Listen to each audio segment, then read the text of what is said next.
Hello everybody and welcome back to another episode of Tehillim Treasures, where we will plumb the beautiful depths and treasures of Tehillim from the very beginning of Tehillim to the end of David HaMelech's masterpiece. This episode is brought to you by Chazaq. Chazaq is an organization that helps public school children become Shomrei Torah mitzvahs, exposes them to the beauty of Torah and mitzvahs. Imagine for a moment you're standing in a store or you're walking down the street. You know the neighbor. You've known them for many years. You see their children riding their bike in the driveway. And you know they're Jewish.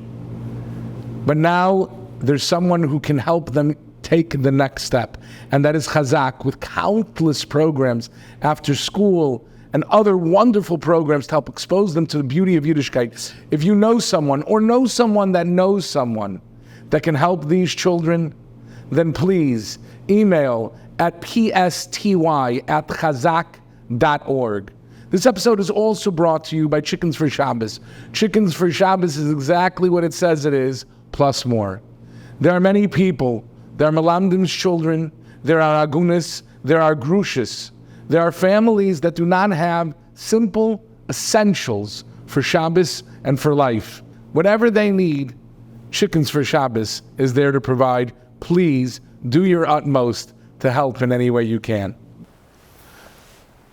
In this week's portion of Tehillim Treasures, we're going to continue on with the next two chapters, Kuf Chav Zayin and Kuf Chav Ches, 127 and 128. Shir Hamalois Li Shloimoi. Im Hashem Elohim yivne bayis.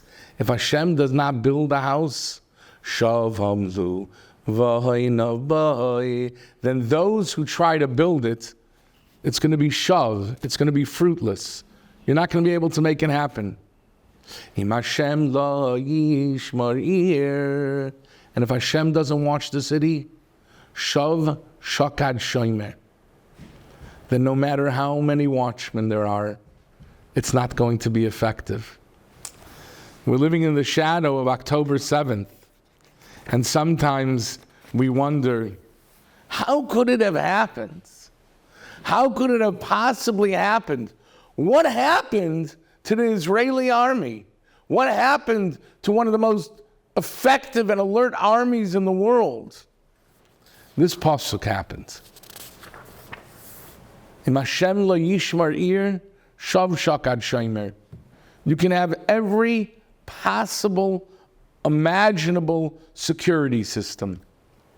If Hashem's not watching the city, meaning, if you don't believe that Hashem is watching the city, then all your shmira is not going to help. And we learned the hard way. We became boastful. We bought into a world of koichi v'oitzim yadi, where we thought that it is our strength and the power of our might that carries the day. And now we know otherwise. The amount of people that have done tshuva since October 7th is historic. There's people that you would have never thought would have embraced Yiddishkeit that have totally bought in. People keeping Shabbos, people starting to keep kashrus, people wearing tefillin, people putting mezuzahs on their home, people learning Torah. But we can't stop now. You know, we think about the amount of tragedy that happened on October 7th and the months thereafter, and it's been enormous. But we also have to remember that once we began to publicly embrace the Shomer, capital Shin, the Shomer Yisrael, the Rabbeinu Shalom, then it is unconscionable how many nisim have occurred. Over 10,000 missiles and bombs have dropped on Eretz Yisrael. How much open land is there in Eretz Yisrael? It's kemat, not one person died from it. From a direct hit, I don't know if anybody died. And for that to happen, Eretz Yisrael is a tiny little land. 10,000 rockets. And the answer is, when we place our belief in the Ribbono Shel Olam, when we put our faith in Hashem, then no matter what the enemy throws our way, no matter how much they try to bomb us, all of their actions will prove to be futile. And we can't let our guard down. Not now. Not after so many months. We must realize who is protecting us.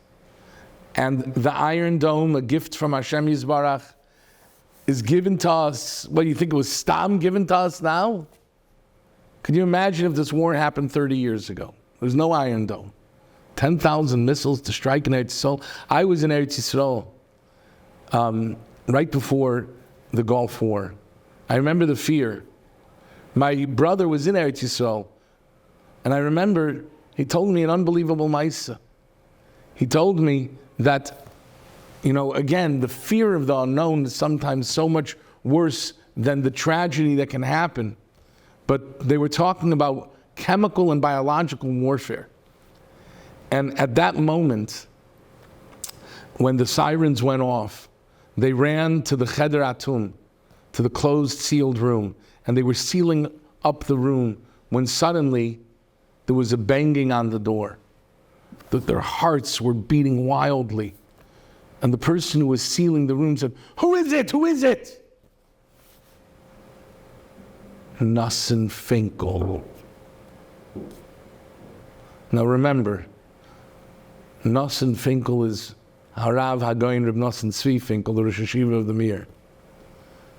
He had a taxi waiting for him that brought him to the yeshiva. What about biological and chemical warfare? He knew who was protecting. He knew who the Shomer was. And as the father of the Bachrim, as the Rebbe of the Talmidim, he knew where he wanted to be. He knew where he felt he had to be. And he knew that there is only one being, only the Ribbono Shel Olam, can cause any harm. And Im Hashem lo yivna bayis, Im Hashem lo yishmar ir. Without Hashem, we have nothing. With the Ribbono Shel Olam, anything can happen. And in Mitzvah Hashem, it will. Moving on to the next kapitel. We move on to kapitel Kuf Chav Ches. Kuf Chav Ches is a kapitel where we actually sing Ayureva Wanim Elivanecha Urevanim Livanecha Shalom Al Yisrael. Every Shalom Zachar. I know you're going to watch this afterwards and you're going to be thinking, this guy sings every kapitel, but every Shalom Zachar, that's the song. That's like the theme song of every Shalom Zachar. Urevanim Livanecha, you will see children for your children. Shalom Al Yisrael, with peace for Klal Yisrael. It's what we hope for. It's what we yearn for. And this past week, the greatest miracle occurred. We talk about miracles that happened many, many years ago. We talk about the miracles that happened to our forefathers, to Avram, Yitzchak, and Yaakov. And they read like Bible stories. They read like miracles that almost sound too good to be true. But what if I told you that the miracle that happened to Avram Avinu would happen in 2024, in Tavshin Pei Dal? You would tell me that's crazy.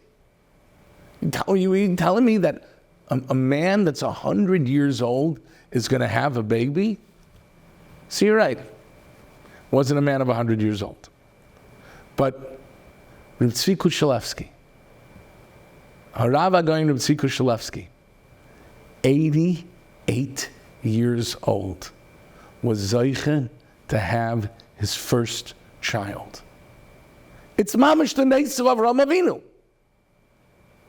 I think if you look up in the Guinness World Book of Records, the world record is 94. I mean, obviously they don't have Avram down there. But in today's day and age, anything can happen.